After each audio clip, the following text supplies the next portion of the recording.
channel. I'm so glad that you are here for another fun video. I am Katie, and we are on day number 2 of my 31 days of Vlogtober. So we had a prompt yesterday, which was masked maniacs, this guy right here. So I asked you guys to tell me about your favorite movies that incorporated a masked serial killer or a creepy masked character in general. So I will be getting to my movie choices here in just a couple minutes. I have 2 for you today. I could have probably given you 50 of them, but I didn't really pick any of the, well, I picked one series that is very well known, but I didn't pick Halloween, I didn't pick Friday the 13th, because I think that I could probably go into a whole video itself about those movie series, and this one I'm not going to talk about a whole lot either, just because I think I might do the same thing and delve a little deeper into my love for this series. If you know me, you already know what this is. You've expected this from me for a while, so I will be getting into my picks, like I said, in just a couple minutes. My other movie pick is a one-off movie that came out in 2018, I think, and it took me by surprise. I was not expecting to love this movie as much as I did, and so I can't wait to talk about that movie too. But give me a couple minutes. We will dive into the movie selections here in just a couple minutes. But we are going to start with my book selection for today. And today's selection is a fiction book. I know I haven't done a whole lot of those. Mostly they're guides or nonfiction stories, and this is one fiction book in particular that I think is so perfectly executed. The whole story is fabulous, and the way that they've created this book is unlike any book I've ever seen before. I absolutely love this story. So this is by a incredible author. His name is Grady Hendrix. He has put out an absolutely plethora of wonderful, terrifying stories, and this is one of my favorites from him. This is Horrorstör. And holy crap, guys, if you have not read anything by Grady Hendrix, I implore you to please check him out. He is so good. I actually got this book as an audiobook when I first heard about Grady, and I got it through my local library, listened through it, loved the story. It was so unique. It's a story that's set in a store that's very akin to IKEA. I mean, telling by the name of the book and the cover. So you've got your, quintessential IKEA items. So you've got a sofa, and they give you pricing for the sofa. You've got, a little coffee table, and you've got your shelving unit back here. And then you see that there's some creepy ass photos on the wall. Okay, what's that about? So then if you flip the book over on the back side, you've got that same setup, but things are looking a little different back here. So you've got some different photos on the wall, and everything looks a bit disheveled and broken down, and yeah, so you kind of wonder, what is this book going to, what's it going to entail? And so when you start reading this book, it reads like you've just picked up a pamphlet when you've walked into IKEA. So if you have never been to an IKEA before, it is a massive, massive store. I mean, it's like a warehouse, and it is set up in different departments. So you walk into the store and you get a map, and it'll showcase the whole layout of the building. You've got your living room items, you've got your dining room items, you've got your bedroom items, you've got, every little room in your house perfectly, attuned to pick up pieces for it. And so everything is really kind of staged like this. You've got like a grouping, a dining room set with some chairs and maybe a cabinet in the back. You've got your living room set, bedrooms set up, kitchens set up. I mean, you name it, it's in the IKEA. And so this book takes this whole idea and makes it its own. So this store in this book is called Orsk. So really going off of the Swedish nameology that IKEA does, and everything is named in a, a weird Swedish name that you can't pronounce if you're an American, you know, like going into IKEA, you go, I don't know what that is, but I really like it. And then you have to look through there's order forms that you can kind of fill out. And then the way it works is you kind of find all your items and then you go and pick them yourself. So you'll go down to the warehouse area and you'll find the aisles that they're down. You'll load it on into your cart and everything. So it's a very hands-on, do-it-yourself kind of store, and much like the same way in this book. But the story follows a group of employees at the local Orsk store, and this book is set in Ohio, which I always love reading a book set in Ohio since I am from Ohio. It just gives it a more familiar tone, I guess. And so you follow one main character who works there. She's looking to transfer, and so she's only working her last couple shifts at this store.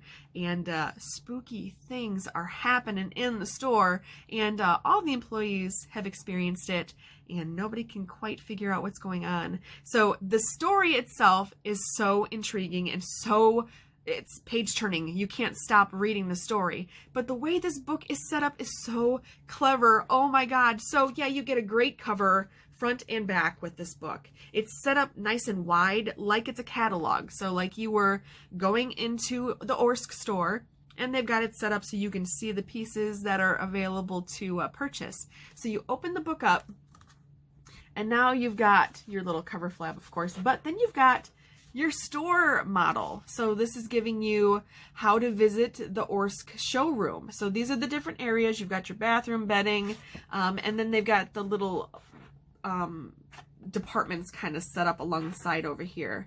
And then over on this side, it's telling you, you know, welcome to Orsk. And this is the box store that you have walked into, and it kind of just gives you a general welcome. And then you get to this page. I mean, this is really, if you've ever been to an IKEA, all of this will look familiar to you. So they're giving you how the store works. So when you walk in, you know, you choose the items yourself, you pick it, you pack it, assemble it, and enjoy it. So, like I said, guys, this is carbon copy if you're walking into IKEA, and I think it's brilliant. So then they give you a home delivery form. So if you're at home and you'd like to purchase these items, you can just fill out your handy dandy Orsk order form, send away for it, and then get your items in the mail. So the way the chapters are set out, they're each a piece that you could order. So we'll get to that in a second. But then they give you this page, which is kind of the return policy and pricing and, you know, communication from Orsk and installation advisors. You can call people, and this is so well done, guys. I mean, they thought of every little detail so that you are fully immersed in this book. So then you get to chapter 1. And chapter 1 is titled Bruka, and it's named after this sweet little sofa right here.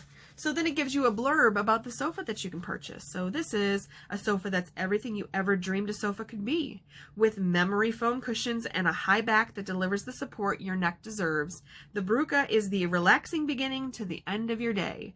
And then it gives you the available colors, and it's available in forest green, aubergine, cardinal, and night. It gives you the dimensions so that you can, you know, measure your area, make sure your sofa is going to fit. So it's a width of 87 3/4 inches, a depth of 32 1/4 inches, and a height of 34 1/2 inches. And then it gives you your item number. So if you want to put that on your order form, your item number is 512-469-6669. So now you get into the meat. The whole story starts here, and it goes on, and then you get to, you know, like I said, each chapter is a different piece. So then you've got the Dritsik. I don't know how to pronounce that, but these are storage solutions. And so it says both a storage solution and a place to rest. Dritsik is a modular seating arrangement that transforms even the smallest space into a wide open room. Let your imagination and your friendships roam. So, like I said, you've got different pieces that you can choose from as you're reading through this book, and it kind of brings so much levity to what you're doing. And I'm ranting and raving about this book. I've been talking about this for about 10 minutes now, but I absolutely love this book. And like I said, Grady Hendrix is a vision in the horror novel genre. He takes stories and brings them to a new level of fear. So he has another great book called My Best Friend's Exorcism that I absolutely love as well. He's got a pile of books. I'm going to give you a list right here so you can kind of check him out. But definitely check out Horrorstör.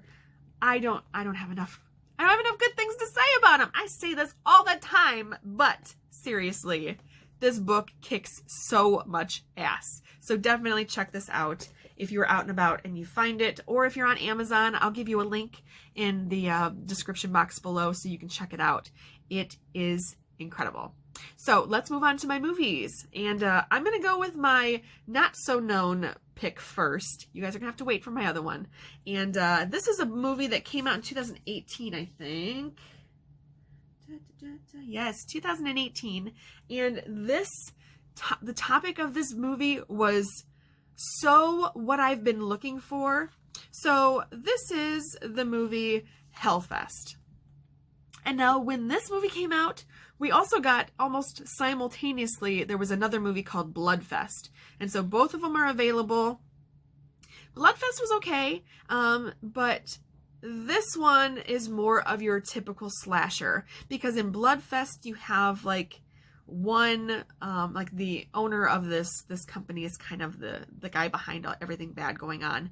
In this one, you have no idea who this guy is, and they never really tell you who this guy is. And I think that makes it so much scarier when you end a movie and go, but who, what happened? Who is that guy? So I don't know if they were planning on continuing the series, and I hope that they do. I hope that more movies about this character emerge, because he was very, very creepy. And so the premise of Hellfest is, it kind of is in the title. So there is a kind of a Halloween carnival going on, and it's called Hellfest. And so you go there and you kind of get to live your favorite horror moments, and go through haunted houses and ride rides and just be generally scared out of your mind. So if you've ever been to like Not Scary Farm or Halloween Horror Nights, or locally in Ohio we have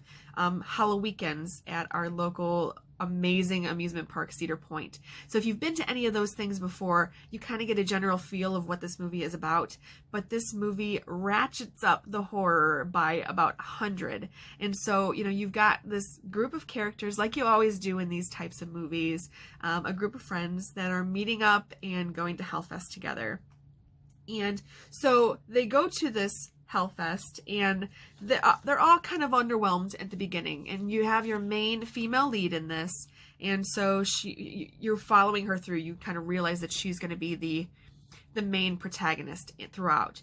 And so the kind of the culmination of the horror begins when she's walking through one of the haunted houses at Hellfest, and she sees this woman screaming and yelling and pleading for help, and she thinks that it's part of Hellfest. She thinks that this is all a part of the gag. She sees this guy follow her and murders her. She watches the whole thing. She's kind of in on it. She's like, well, if you're going to do it, just do it. Kill her already. So he kills her. And then she gets this weird feeling like that feels very real. And now this guy sets his sights on her character. So now she's the next victim. And it is just incredible, because you don't know who this guy is. Like I said, you are constantly watching the movie waiting for a reveal, waiting for something to happen. And spoiler alert, you're not getting that with this movie.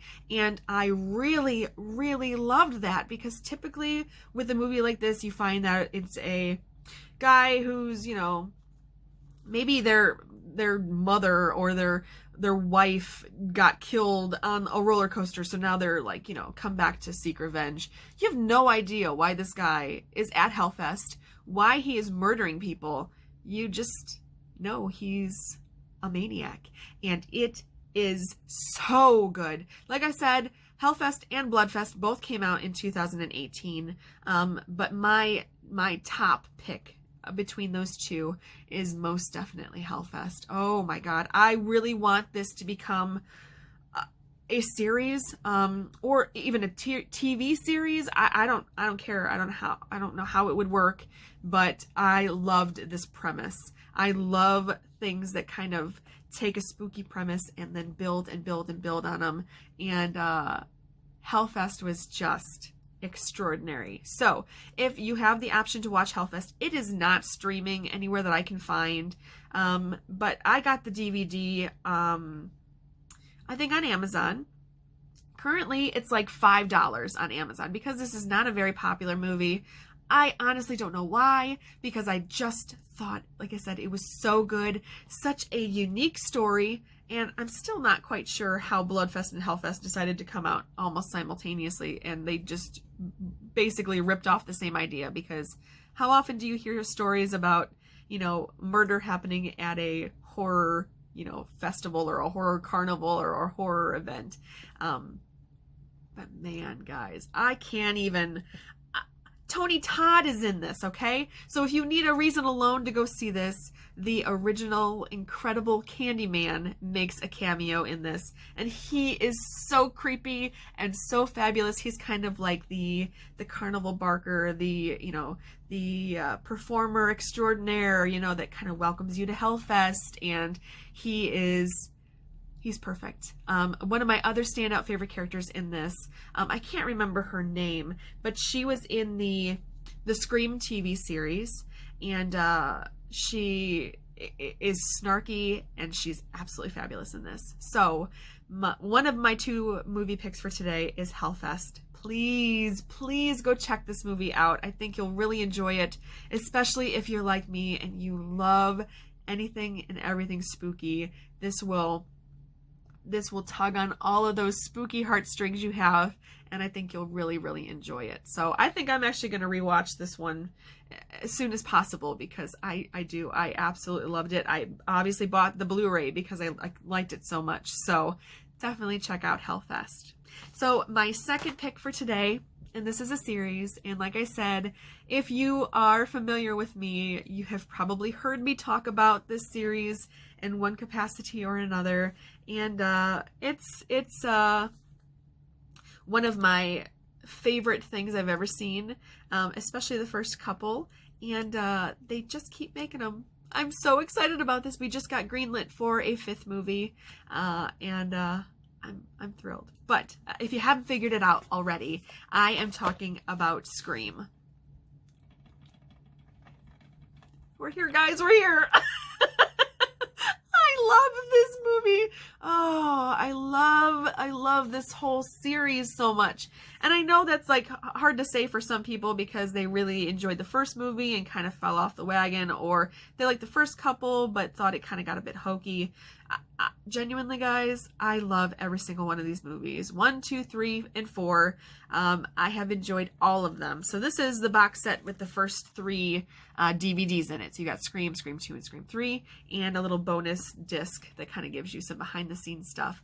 And then we have Scream 4. So I have them all covered, and I love them so, so much. So if you don't know the story of Scream, it follows Sidney Prescott, who is a typical teen living over in Woodsboro, California, which is a fictional town.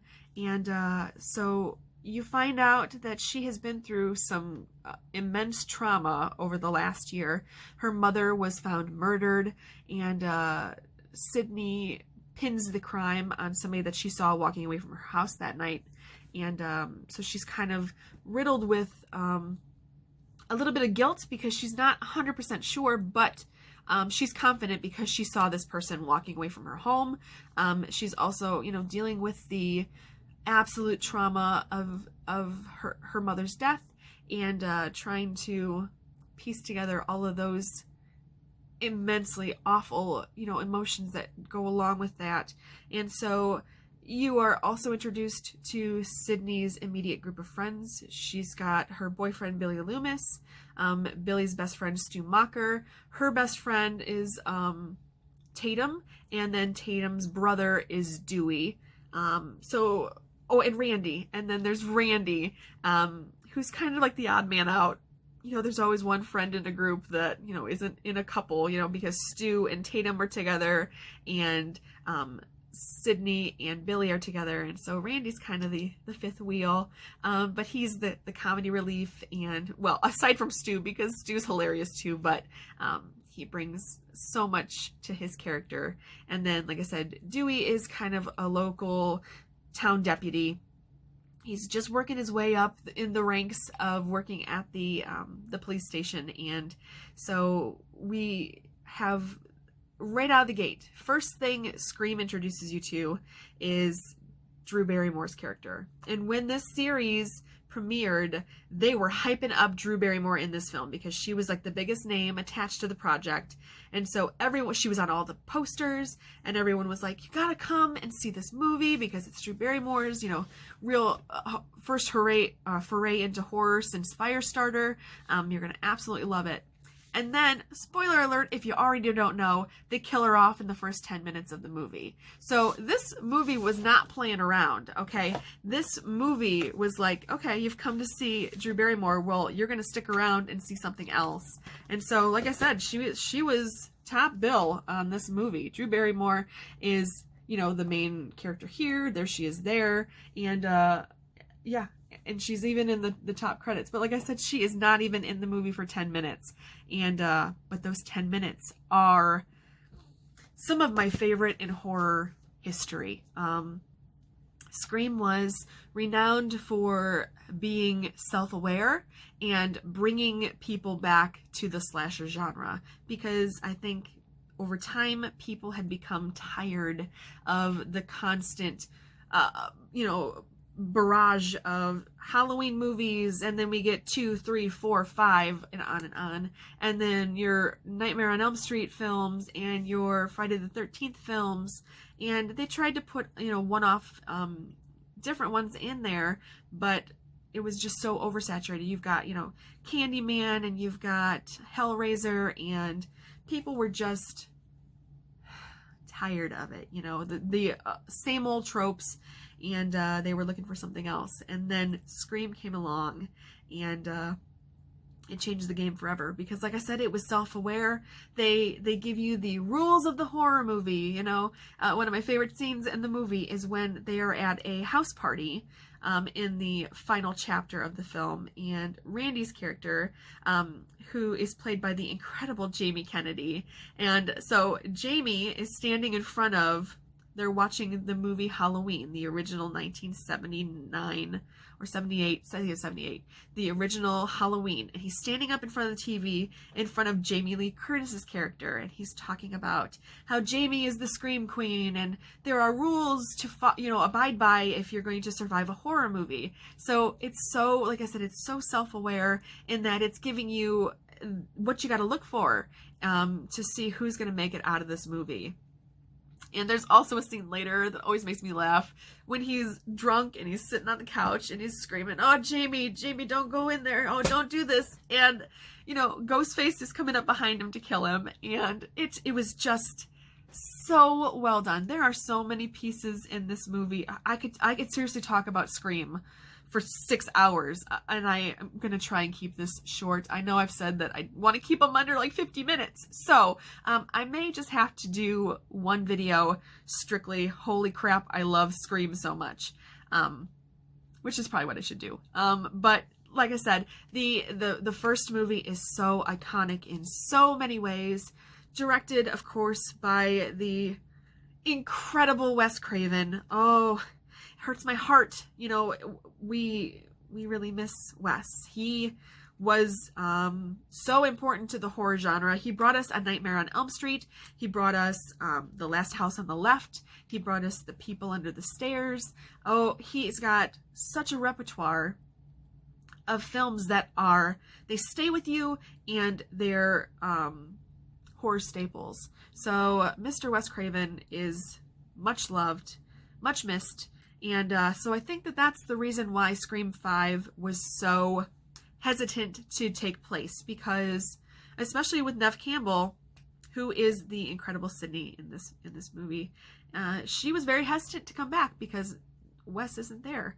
And she wanted to ensure that this would be a loving homage to Wes and not something that they were going to just pick up and then bulldoze everything that he had lovingly put into this series. So I don't know what the hard sell was, but it took her a while to sign on. She was the last one of the main characters left. You know, we've gotten through 4 movies now, and we still have our 3 main stars. So you've got Sidney Prescott's character is still thriving, kicking ass, and it's played by Neve Campbell.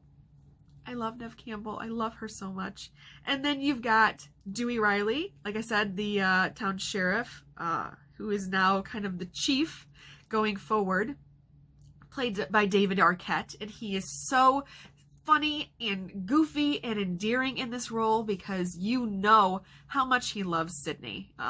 Because, you know, his sister was friends with her, and so he has an affinity for her and wants to look out for her. And then, of course, Courtney Cox has made it through all of these too, thank God, playing the incredible Gale Weathers. And I don't know what they're going to do with this new one, because the 4th film really set a new tone. It brought it into a new generation. They introduced us to some great new characters. And the thing with Scream is, every time you have a murderer, it's somebody different. So unlike with Michael Myers or Jason Voorhees, you know, you have one set masked maniac that's going through and slaughtering people without mercy. They're, you know, superhuman, and there's no stopping them. With this one, each movie ends and the killer has been brought to justice or murdered, which is always the way it works out, actually. They don't go to jail. They just straight up get murdered. And so every single movie brings you a new masked maniac. There are so many masked maniacs around Woodville, or oh my gosh, I just lost it. Woodsboro. Oh, around Woodsboro, and then she goes to college, and there's murdering happening at her college, and then she moves on, and she goes into seclusion in the 3rd movie, but she's brought back out by Ghostface, and then the 4th movie kind of brings in a new generation of kids. You have a wonderful collection, and Hayden Panettiere was in this movie, and she is my standout favorite from the 4th movie. I thought she was clever, she was beautiful, she was feisty, and there was no resolution to her character. She does get stabbed, but there's really no death scene for her. So a lot of fans are hoping that she made it through and will be in this new movie, because, like I said, she was a standout favorite to me, and I know many other people that watched Scream 4 and loved it as much as I did. So I'm so biased, and I know this, but this is my recommendation, so I can be as biased as I want. And like I said, Scream is my foray into horror. I saw that when I was very impressionable, and like I said, it was the first one I ever saw that was not a spooky made-for-kids horror. You know, like Mr. Boogedy and Bride of Boogedy were my gateway drug into, you know, scary paranormal ghost horror. And then Scream came along, and it was my introduction to the slasher genre. I didn't see A Nightmare on Elm Street. I didn't see Friday the 13th. I didn't see Halloween until I was much older. I started with Scream because these characters I knew from other things. Scream and The Craft came out the same year, back in 1996. So I already knew Neve Campbell. I think she had done Party of Five before this. I think. And so I was familiar with her. I really thought she was a wonderful actress. Of course, I knew Drew Barrymore, and of course, Courtney Cox and David Arquette I have seen in other things too. Buffy the Vampire Slayer. David Arquette is a revelation in Buffy the Vampire Slayer. But so I had been already introduced to these characters, and so Scream was everything to me, you know, as an impressionable 13, 14-year-old kid. So, like I said, this came out in 1996 in December. And I saw it, I think, the following year when it was put on DVD, because I, of course, did not see this in theaters. But my beautiful friend Katie, I think, rented it, and I went over to her house, and watched it to this supreme displeasure of my mother, who I asked her if I could see this movie, and she said, no, you're not seeing this movie. And so I said, Katie, I'm coming over. We're going to watch Scream. And I did. And I fell in love with it. You know, Matthew Lillard's character in this movie is so good. If you've not seen Scream, what are you waiting for? Like, go see Scream. Even people that are not really in love with the horror genre, I still think can get so much joy out of this movie because, like I said, it is self-aware. It doesn't take itself seriously, but the storyline itself is a serious topic. You know, Sydney is dealing with the death of her mother and all of this traumatic stuff that she is kind of pushing herself through because this story takes place on the anniversary of her mother's death. And it is so good. It's just so good.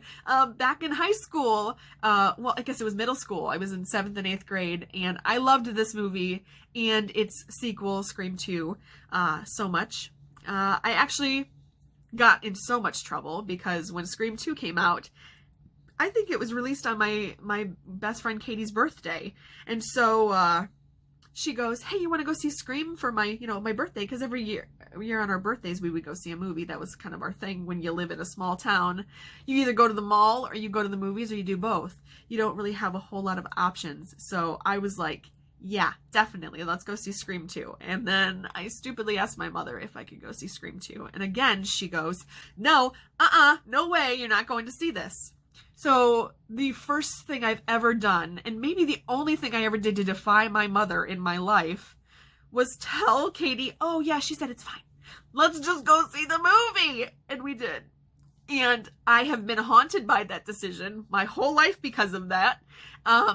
Because the opening of Scream 2 is terrifying, especially if you're sitting in the theater watching this movie and people are getting straight up murdered in the theater at the beginning of the movie.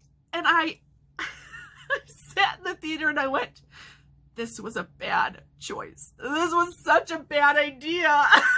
It was such a bad idea. And I got home that night and I cried to my mother and I was like, yeah, you were right. I shouldn't have seen it. But that movie has stuck with me my whole life. And that memory, those moments when I saw Scream and Scream 2 are so definitive in my life. And oh, I just love them so much. There's so many things you can pick and choose. I could do a whole episode, kind of just waxing poetic about the horror and the beauty and the storyline itself between all 4 of these so far movies. And one of my favorite little things that a lot of people don't know about in the first movie is we are introduced to Henry Winkler, who has this kind of a smaller cameo role of the principal for the high school. And so it's after hours, he's walking around his office and he's hearing noises out in the hallway. And so he walks out there and he's yelling at these kids who are running around. And you see it's the janitor out there actually cleaning up. And the person playing the janitor is Wes Craven. So if you did not know this, you'll have to go back and watch it. But Wes Craven plays the janitor, and he is wearing a red and green sweater. So he is homaging his, of course, incredible series, A Nightmare on Elm Street. So he is playing the Freddy Krueger role. And the principal says, oh, sorry, Fred. So the custodian's name is Fred, is played by Wes Craven, and is wearing the iconic Freddy garb. So it's a wonderful little thing that I know a lot of people don't know, especially if you're not really into horror. So if you are and you didn't know that, you should go back and watch Scream, and you'll get a good chuckle out of that. So I need to stop talking about Scream. Like I said, I could go on. I'm already at 34 minutes. Oh, I gotta stop talking about Scream. Maybe, like I said, maybe in a year or so, I'll revisit and I'll do a deep dive of Scream and all the things that I absolutely love. All the characters and kind of go through and discuss the murderers in a little bit more detail. But If you are interested in buying the Scream box set, I think it's still available. You'd probably want to buy like a Blu-ray version now. But like I said, it came with, you know, Scream and Scream 2 and Scream 3. And then it came with the little bonus DVD. And then it came with this great little booklet that had pictures and stuff from the sets, different posters from the different movies and things like that. So I'm exhausted talking about Scream. Oh, I could talk about it forever. All right, but I'll end it there. Just suffice it to say that I love this series, and I loved it so much. Back in middle school, I made my own little scrapbook for Scream. So I cut, you know, pictures out of all my magazines because I was, you know, the quintessential kid that was getting Teen Beat or Tiger Beat and all these other teen magazines. And so I love my Scream scrapbook. And it is around this house somewhere. I have taken it with me everywhere I have ever moved. It's in a box somewhere. So maybe one day I'll find it and I will maybe share it with you. Probably not. But I might. You know, stranger things have happened. So that's my pick for today, guys. Scream, Scream 2, Scream 3, Scream 4, and the upcoming Scream 5 whenever it does get started, because I know that they haven't started filming yet because of COVID, and Nev literally just signed on about a month and a half or 2 months ago. So I don't know what they're going to do. I beg the universe to not kill off any of the main characters again. I do want this to I want it to go forever. I want it to just keep going. But I know that they're trying. I know what they're doing. I know that they're grooming us and they're bringing in this younger cast of characters to usher out the old fogies, you know, either kill them off or, you know, pass the torch or whatever they're going to do. And maybe turn it into like a Nancy from Nightmare on Elm Street thing where, you know, she's not the main character, but she does come back in little cameo spots down the road in the series. And I guess that would be okay, but I'd really have to love the new characters that they introduce. And the group of kids that they have signed on to this new one so far, I don't know a lot of them. Of course, I am not into pop culture as much as I probably should be. But I don't really, like I said, know any of them. Besides, there's one character that is coming from the Amazon Prime show, The Boys, which I hate. I hate that series. I hate that series. Rob loves it. I detest it. But I do like that guy. His acting is very good. So maybe he'll be one of my favorite characters. Maybe he'll be the murderer. Hey, you never know. But yeah. So I reserve my judgment for so many things when they have a sequel or when like new things arrive for the series. But with Scream, I am kind of wholeheartedly in it. I am with it from day one. I want to see it succeed. I want it to do well. Scream 4 was moderately okay. I think this last one came out in 2011 was when this one was released. Yeah, 2011, because it was my last year I worked at the movie theater. So I remember seeing this one, and you can see my Scream 4 poster right here. But yeah, this was a good, but I really, really enjoyed it. So definitely check out Scream 4, Scream 1, Scream 2, Scream 3. And when Scream 5 arrives, please go see it so we can perpetuate the series to keep going. So that is my movie picks for today. I'm so sorry for the long-windedness of my Scream diatribe, but I think you knew that was coming. If I was going to talk about Scream, you knew it was going to be a ridiculous, long-winded discussion. So I'm actually going to just quickly touch on my TV choice for today. And it is another Netflix series. There are 2 seasons out currently, and the show is called The Order.